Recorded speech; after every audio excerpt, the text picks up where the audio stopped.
Hello, everybody, and welcome to The Surprise Truth, a podcast containing aha moments or timely insights that can change your life forever. Wow. I have here with me a very special person, Hermawan Kartajaya, who, in my opinion and everybody's opinion in Indonesia, is the guru of marketing here. He has several achievements, and he has been around guiding many of the large companies and corporates and the people in the companies to achieve high success in the area of marketing and business. So, welcome, Pa Hermawan. Thank you for inviting me. Yes, Pa. I'm actually very keen to know a few things from you because I have always considered you to be one of my mentors. In the past time. Yes, a lifelong mentor, I would say. Okay, thank you. So one of the important things I realized, for Hermawan, is that actually what you do is not just marketing for your clients and customers. You're also marketing Indonesia. Yeah. You are in a way promoting and marketing Indonesia so that people know how to make use of it and create a business and create value. So some of the things that you know, probably a lot of our audience does not know, which is what are the surprise truths about Indonesia that you would like to tell people? Because I'm sure you tell that all the time to everybody you meet. This is interesting.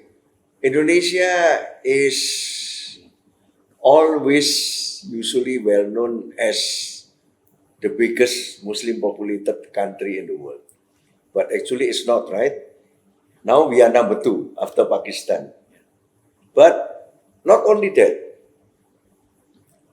so many people in the world, especially from the Western country, they are worried about Indonesia. Yeah. Yes, the majority of Indonesians are Muslim. I'm Catholic. Yes. I'm Chinese 7th generation Indonesian. But I'm a full citizen of Indonesia. Even they call me guru of marketing of Indonesia. So many people misunderstand about Indonesia, and Muslim always assume to be like whatever happened in the world and bad, quote unquote. But actually, in Indonesia we have NU, Nahdlatul Ulama. I think Nahdlatul Ulama is the biggest Muslim moderate Muslim organization in the world. In the world. More than 100 million members in the world. And number 3, actually, most of the time Bali is more well known from Indonesia. Yes. And some people, foreigner, always talk about, oh, Indonesia. Bali is the country, Indonesia is the city. No, Indonesia is the country, Bali is only one island out of 17,000 islands. And Bali, yes, we are proud to have Bali. And don't forget, Bali, majority are Hindu. So Indonesia is Pancasila. Yes. So the government recognize all the religion in Indonesia. You can have freedom to exercise, to practice your religion in Indonesia. Yes. And I think I'm Catholic, and I don't know, is there any other country who has a Director General of Catholic Affairs and Director General of Christian Affairs? The government respect the differentiate between Catholic and non-Catholic, Christian, Yes. Catholic and Protestant. And here in Indonesia, we have also for sure Director General of Islam, Director General of Hindu, Yes. Director General of Buddhism, Buddha, and Director of General or Director maybe for Confucianism. Yes. Even me, I'm a Chinese Indonesian. I think in China, they don't call Confucianism is a religion, but in Indonesia, Gus Dur, one of our past president, Yeah. want to make Indonesia holiday for Chinese New Year. So the easiest way is let's do it. Confucianism is a religion, quote unquote. So very easy. If you are a religion like Christian, so Christmas is National holiday. holiday, and Hindu Waisak, Yes. and Buddhism is Waisak, Hindu is blah blah blah blah. So that's why in Ministry of Religion here we have director of Confucianism. Yes. So we are very tolerant, and don't worry to come to Indonesia. Don't worry to be a tourist. Don't worry to be a businessman. Don't worry to be invest in Indonesia. Yeah. Yes, Indonesia now is in G20, so many other country people come to Indonesia, but still many misunderstanding about Indonesia. So that's why thank you for inviting me to answer this question. Thank you very much. Actually, you make a very good point that Indonesia is firstly secular, and then it is very inclusive. And the proof of that is actually when you come and you can experience it. So a good point made by Pa Hermawan. I want to actually go a little bit deeper into what you're famous for, Pa. You are the guru of marketing in Indonesia, and you have a huge client base of companies to come to you, and you help doing a lot of capacity building for all the people in that whole field of marketing and business. What are some of the surprise truths that you'd like to share about marketing and business sector in Indonesia? Is it different? Is it the same as every other country? Or are there some things different here which you believe is unique to this narrative about how Indonesia is more inclusive? And Many are the same with the other countries, but some are different from the other countries. Like in other countries, so many people also misunderstand about marketing. yes. Marketing is communication, marketing is selling, and now it's even digital marketing, social media. For me, that is only tactical marketing, communication, selling. If you don't sell, yeah, there is no revenue, right? Yes. Important. Sales are important. Communication is important, especially in this digital era, this online era. It's becoming more complicated, right? That's Communication. However, we need strategic marketing. How to win the competition. Yes. My definition about strategic marketing is how to win the competition. And if you know how to strategize your business, so you will sell appropriately, you communicate more appropriately in line with the strategies. And the surprise truth in Indonesia, so many people, especially small business, they don't know how to go to school, they don't know how to go to university, so many, right? Yes. Only a small percentage of Indonesia enjoy the higher learning education. Yes. But in practice, they practice marketing. They know how to strategize. They know the segmentation, they know targeting, they know positioning. That is sometimes I surprised. How can people without any education, but they know, maybe using their instinct, Yeah. what is the right target market, how to position the company, even small business. In the big business, in the big companies, you can hire consultant, you can send your People employee go to the Harvard or whatever to help you to write the strategy. But I mean, in Indonesia, you will be surprised to see many uneducated small person, entrepreneurs. but becoming very successful businessmen. It's a very good point you make, actually, Pa, because that is a surprise truth, because I do know Indonesia has more than 60 million small sector, MSME sector, small and medium sector micro, in fact, included. 60 million is a large number. And they all survive. They are the heart of the economy. The engine of the economy is run by them. In fact, 97% of people are employed by that sector, which is another surprise truth. You would not realize that the large companies only hire about 3% of the population, of the working population. So there is a lot of ways that I think some of the things that you publish, your books, these may be the things that are actually helping. We would be finding young people willing to self-learn and self-educate themselves without having to go through a 3-year or a 4-year course. And I think the outreach you do is actually helping the nation in order to be more capable of building a business which puts food on the table. And I think my next question automatically leads to that, Pak Hermawan, is that you publish so many books and you share your wisdom. That is the most important thing. You are a person who believes in sharing. That is the true mark of a guru. And when you're sharing information, you also bring about a certain credibility to what you do because you have co-published with people like Philip Kotler. I remember 20 years ago, we met at my studio and you and Philip Kotler were there. And you interviewed Philip Kotler in my studio. And I would never have got an opportunity to meet, another guru of marketing from another world who's in Indonesia and invested in developing Indonesian resources. I'd like to know a little bit about what is the philosophy of your various books?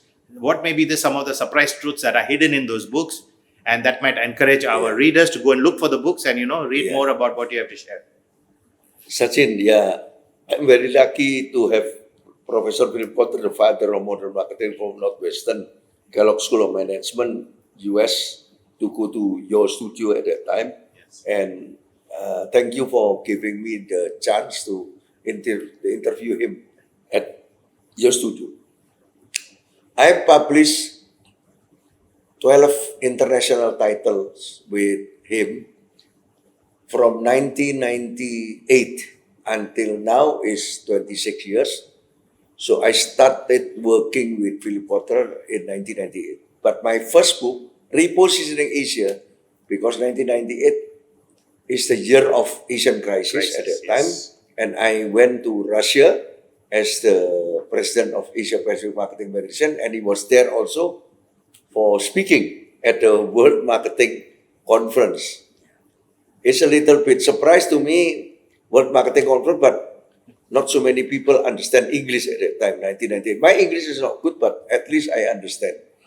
That's why I have chance to interact with to talk intensively and intimately with Professor Philip Kotler.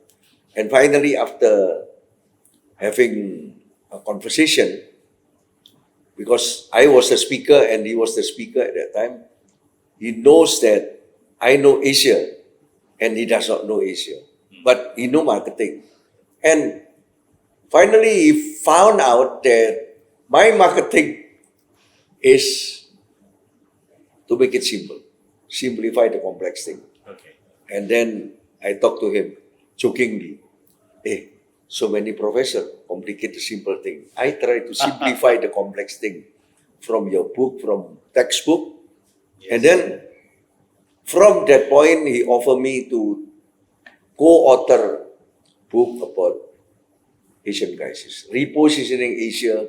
I still remember I started writing in 1998, Sachin, until 2000. 2000, published by Wiley Asia at that time. Wiley Asia, headquartered in Singapore, not Wiley US. Now, most of my book with Philip Kotler published by US Wiley.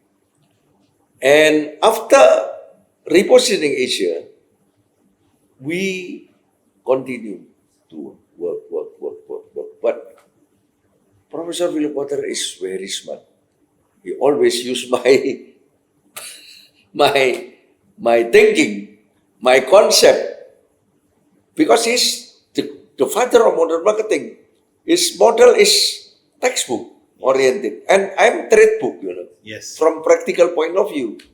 Correct. And I'm not a PhD, but I have honorary doctorate degree from the ITS Institute of Technology Surabaya that I didn't complete, Bachelor of Engineering Yes. Can you imagine? And at that time, I don't have the honorary doctorate degree when I met him in 1998. And then I told him, how can you co-author with me? You are professor, I'm not a professor. You are PhD, I don't have PhD. And you speak English very well, you write English very well. I don't have a chance to go to US to study. It's different from my son and my daughter. I sent them when they were high school. No. They surprised too. You complimenting me. Yes. Let's collaborate. So that's if good you are partnership. compliment with somebody, if you are different from somebody, that is not always your weakness. Yes. You can work with them. You can collaborate with them. That is the way I collaborated with him from 1998 until now. So 12 international title until now. So from Repositioning Asia, published in the year of 2000 until December 2023, is Marketing 6.0. Yes. The future is immersive, the subtitle. Published by Wiley US. This is published by Wiley Asia. Okay. But now I have two streams. Stream one is entrepreneurial marketing, which is the combination of marketing, finance, and operational excellence, the combination of technology and human. Correct. And the other stream is only marketing. Marketing, finance, operation, human, technology, this is only marketing. So now I enlarge marketing to business actually. Okay. So the surprise truth of this stream is somebody asked me in Thailand when I was speaking in Thailand, Hermawan, I like your book with Philip Kotler. I know that you are the thought leader. I know that you are the thought leader. This is not marketing book anymore. Entrepreneurial marketing. Entrepreneurial marketing is not. How can you get out from from your track? Yes, you are right. Please don't be upset. I'm still marketing guy. But marketing cannot do anything without finance. Marketing and finance, top line and bottom line. It's connected. Yes. And in the center of business is operational excellence. I don't want to have silo. Even now, I'm dreaming in 2026, I will have Omni Scorecard book. Omni Scorecard, near the new balance scorecard. So everything. Yes. Everything. You know, the balance scorecard is That's right. finance, marketing, blah, blah, blah, 4 level. So mine will be 3 level. And my second, not edition, but the continuation of this episode. The episode 1 is Entrepreneurial Marketing. I already launched it in WIPO, World Intellectual Property Organization, in March or April 2023 in Geneva. And the second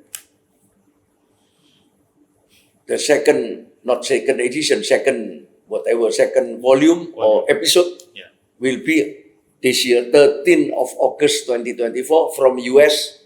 Okay. Reimagining operational excellence. Can you imagine? Reimagining a marketing guy, but talking about Operations, and inspiration from Asia. I think now is the time for the world to take lesson also from Asia. From Asia. Especially Indonesia. Yeah, inspiration from Asia. Yeah, Indonesia, especially because we have a unique concept.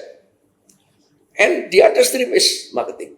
Yes. Marketing 3, 4, 5, 6. Marketing 6.0 is my latest title with Professor Philip Kotler, December 2023. What is different in that? So what would be a hidden truth or a surprise truth in that? Marketing 3.0 is actually, to be honest, this is Islamic marketing. Marketing with honesty. Okay.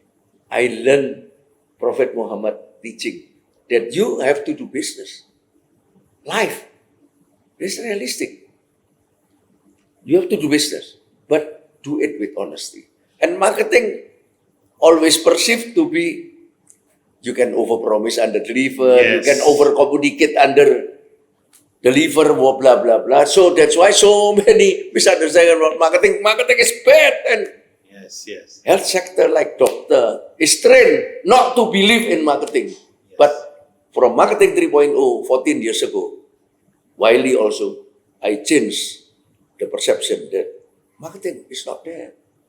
Follow Prophet Muhammad. But no, the word Islam in our book, because this is marketing 3.0, from product to customer to human spirit. 4.0 is about technology after that. 5.0, 6.0, and but 7.0 next year will be AI for impact. AI. Because I'm worried AI, if you use AI, the wrong way. easily to cheat the customer, right? Easily to cheat the customer. Yes. For example, I asked one banker, why you use AI? But I can use AI because I can target more precisely to those who like pay later. Pay later. Pay later is like loan, right? Like a loan. And customer, yes, they offer because I like pay later and there is an offer pay later. I can use too much pay later and finally I cannot pay. Correct. So AI has two sides and the other side is dangerous. That's why Yes. in our book, back to Prophet Muhammad, use technology. Three is about honesty. 4, 5, 6 is about technology. And 6.0 is about immersive, online and offline, online in offline and offline in line. But 7.0, I will remind everybody, if you don't have good impact using AI, nothing. Must be good impact for people, must be good impact for prosperity, planet, peace, and partnership. So, the surprise truth about marketing has so many misunderstanding, but my book always tell you about how to use proper marketing for the good. Yes. A very good point, you made, Pa. And I think, the key here is allowing such information and knowledge to be easily available. And the books do that. And I know that you're also on social media and many other platforms, which helps impart such knowledge, very important knowledge to the people. Look, I wanted to ask you, did the COVID-19 period teach you something new? Did you have any surprise moment or a surprise truth because of COVID? Yes. So, I have a special terminology. Pre-COVID is normal and new normal, but this is post-normal. Yes. Post-normal, not back to normal. Because this is offline, this is online, because nature forces us to use online, and this one offline and online. Hybrid. This is what we call immersive. Immersive, my book, Marketing 6.0, how to do online in offline and offline in online. So simple thing. Yeah, I went to Sphere in Las Vegas. Wow, like imagination. Yes. But that is not real thing. But if you go to concert, like Taylor Swift, that is you are crazy. Young people buy ticket, buy a lot of money, even they break their saving. This is immersive also. Yeah. This online and offline. So usually you hear the song of Taylor Swift online, right? Correct. Online. But now offline. This Taylor Swift with all the lighting experiencing. and all. Wow. Yes, the experience. So now, but what is the impact of immersive? It's good thing or bad thing. And the surprise truth is now many marketers are biased to use AI just to get value. And more business. Value is good, but don't But at forget what what values. Even now, I want to reverse. Go to values, and value will follow. Yes. This is the surprise thing. Yeah, excellent point you made, Pa. From a legacy perspective, Pa Hermawan has a huge legacy in this country. The number of people who have gone through his programs his learning, his academy, his studios, and his books, etc. It's a large number of people. There's a footprint you have here. The question I had was, what would you think are some of the things you want to tell the future generation? Because we are all preparing for Indonesia MS 2045, 100 years of independence of Indonesia, where the plan is to become a developed nation or go approach towards becoming a developed nation. But obviously, you cannot just jump into that and get there, because leaders of that time are today in university and school. So this is an inflection point of whatever we do now is preparing these youth to deliver the promise we are all trying to make. What would be the advice you would like to give them? Or some surprise truths that you think the youth must consider? Surprise truth is, before you go to 2045, first you must think about 2030. Yes. Because I think in 2030, everything will be different. Customers will be different, investor will be different, and your staff, your employee will be different in preference. So, to make it simple, SDG 2030 will be on 17 principles. But I don't want to talk about from sustainable thing, but from impact thing. There are a big difference between sustainability and impact actually. 17 principle, if you go to 17 principle, Sachin, 6 is about people. Yes. No one left behind. Correct. Inclusivity. No gender, whatever. Forward. And 5 principle about prosperity. And 4 principle about planet, how to save planet, blah, blah, blah, water, whatever, green, whatever. And then 1 about peace, and another one is about partnership. Because you cannot make a better world, better people, better prosperity, better planet by yourself. You must make peace with other people, even the people are different from you, and because you have to collaborate. And that's why 2030 is very important. So I hope Indonesia will reach that point. Successful. In 2030, if we can have generation Alpha, we are not talking about generation Z anymore, because at that time generation Z is already a little bit mature and generation Alpha will take It's coming over. up, yes. Generation Alpha of Indonesia, if majority of them take the 5P in their heart. I want to be an inclusive people.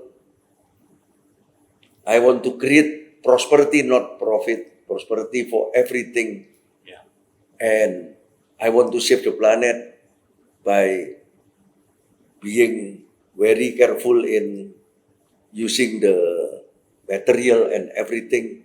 And then I'm ready to make peace with everyone, and I'm ready to collaborate with everyone. I think 2045 will be more easily to be achieved. It's a stepping Dream stone. of Golden Indonesia, Indonesia Emas. We call it Indonesia Emas. So, but if 2030 fail, so 2045 will be a little bit difficult, because if you are talking about 2045, it is not about technology. Technology, yeah, they go on and on and on. You cannot stop the technology. You can buy the technology, we use the technology, but the attitude and the character of the people, that is very important. If the people of Indonesia, especially Gen Alpha, in 2030, majority of them already have what we call not SDG anymore, not MDG, but IDG, Inner Development Goal. Inner development goals. So Indonesia is ready to go to 2045. You made a very good case about, there has to be an approach where we're going step by step, and achieving the smaller steps is more important, puts us on the right track. So that's a good insight and a good surprise truth from Hermawan there. But I'd like to go a little bit back many years. The person who is Hermawan Kartajaya, what made you who you are today? And starting from a very early age, what were your motivations and what were your mentors or people that inspired you, and maybe some surprise truths you learned along the way, which has made you today who you are. Like to hear a little bit about that directly from you. Next year, one publisher from Singapore will publish a book. The title will be Memoir of Hermawan Kartajaya. I see. And when the publisher approached me, I'm not Lee Kuan Yew. I'm not famous. Why you want to publish Herman Memoir of Hermawan? What that's the content of memoir? No, Pa. You have to know that now you share so many information like you to the world by your book and by your speech, not only in Indonesia but everywhere in the world. However, many of them, especially younger people, don't know what is your memoir. What is your, not autobiography, but memoir. Okay, Sachin. So, when I was young, I was in the very poor family. So, my father, sixth generation Indonesian, still speak Chinese. I don't speak Chinese anymore because my father told me, you are Indonesian, you are fully Indonesian. You are not Chinese anymore and don't go to business. Surprise to you, don't go to business. Usually Chinese and Indian go to business. No, don't go to business. Go to engineering school. Okay. And I didn't complete engineering school because I didn't like it. Yes. Because be smart. Because you are the minority, you have to be smart. If you are not smart, you are not clever, you are not above average, you die. Okay. And then in junior high school and senior high school, I'm in the top 5, top 10 at least. But in the engineering school, electrical engineering school, in the beginning I like it because mathematics, physics and logic and everything. But when I came into practical thing, wow, I saw something cable and whatever. Wow, I don't like it. And then I became teacher. 20 years of teaching tell me that,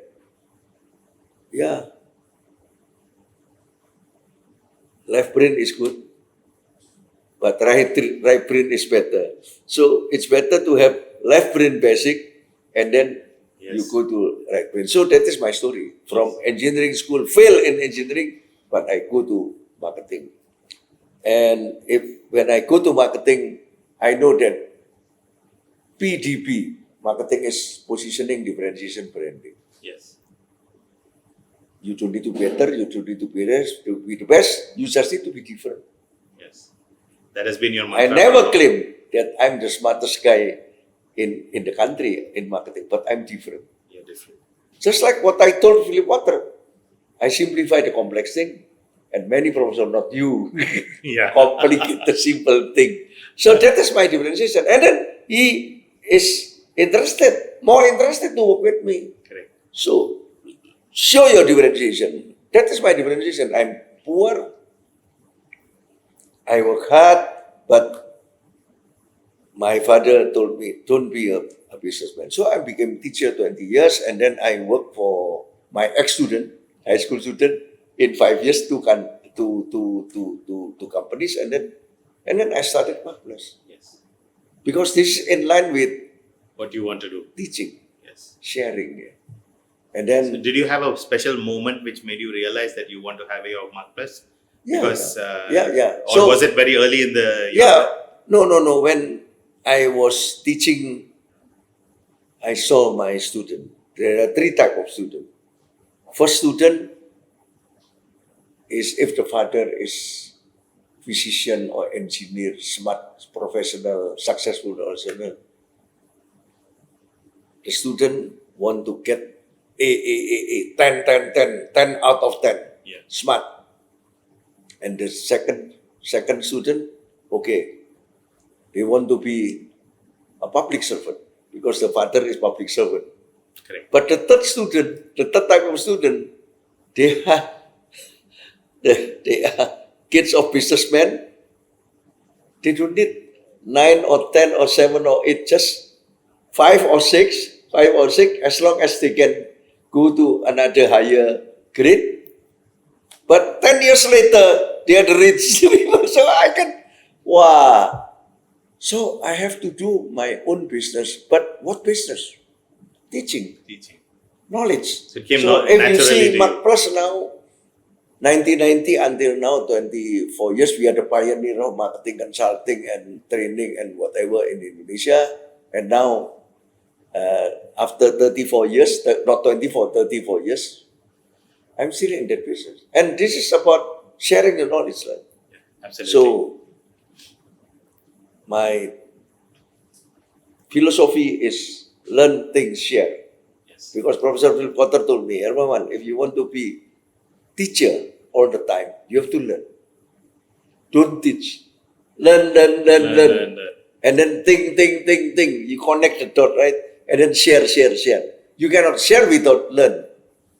Absolutely. So, finally, yeah, I enjoy this business. Even, consulting business, training business, research business, and media business in marketing cannot be big like Microsoft, whatever, but That's true. this is my dream. It's your passion. I have my business and my passion is teaching. I combine it. Yeah, and then that is Mark Plus. So a very good insight. And I'm going to leave one question to Pa Hermawan, which I believe is a way for us to learn a little bit more. The challenge here, Pa, for Indonesia now is now Indonesia is well known because of G20. Indonesia is also the largest country in ASEAN. And there are many good factors that put Indonesia on the stage of the world today. Do you have any words of advice for the people whose job it is to promote Indonesia to the world, market Indonesia to the world? What do you think should be done to do a better job of promoting Indonesia so that the world understands us and knows us better? I teach in Diplomat School of Ministry of Foreign Affairs in Indonesia since more than 10 years ago. I teach many diplomats, and that's why make it easy for me if I go to another country, I just call The ambassador. embassy or consulate. So I always tell them how to promote Indonesia. Number one, have any misunderstanding about the local people about Indonesia. And then after you know the local misunderstanding, and you tackle that understanding, because like you as a salesman, you want to sell SAP for potential clients, you must know what is the difficult thing that they don't understand. What is the problem being solved? Yeah, what is the problem that can? Yeah. So how Indonesia can help you? How Indonesia can be your platform for your business? How Indonesia can be a destination that you want to enjoy, not only Europe or America. How Indonesia can be your partner. There is always opportunity for a businessman. Yes. So please know their hurdle, know their misunderstanding, and then tackle it. That is good point for good salesman. And that's an important point you make, because it's not a one shoe fits all kind of a solution. For in every market, in every country, there's a different kind of a solution that will help promote Indonesia, where Indonesia brings value. So Yeah, marketing Indonesia in Singapore is different from marketing Indonesia in Malaysia, marketing Indonesia in Singapore, marketing Indonesia in US. Yes. So I always tell the diplomat, Sachin, that when you are posted in another country, don't only go to the diplomat party and then you speak English all the time. Yes. You speak the local language, and you must know the local culture and try to Integrate. know what does Indonesia mean to them. Yes. Sometimes they don't know anything about Indonesia, and then you create awareness. Sometimes they know Indonesia and they are negative on Indonesia. Why they are negative? You tackle from that point. Okay. That is marketing. And you have any advice for how ASEAN should market itself? Because Indonesia is an important part of ASEAN. There are 700 million people in ASEAN, 10 countries. What should ASEAN do? Because I know you have a book which also addresses this issue. You know, yesterday, just last night, special guest came to my apartment. There is the Consul General of Indonesia in New York City. Pak Widanto Adi, I just launched my entrepreneur marketing book December 2023 in his office in New York City, and he invited so many diplomats also and Indonesian to come. Pak Hermawan, now not only US, Europe, but CIA. What is CIA? China, India, and ASEAN. Yes.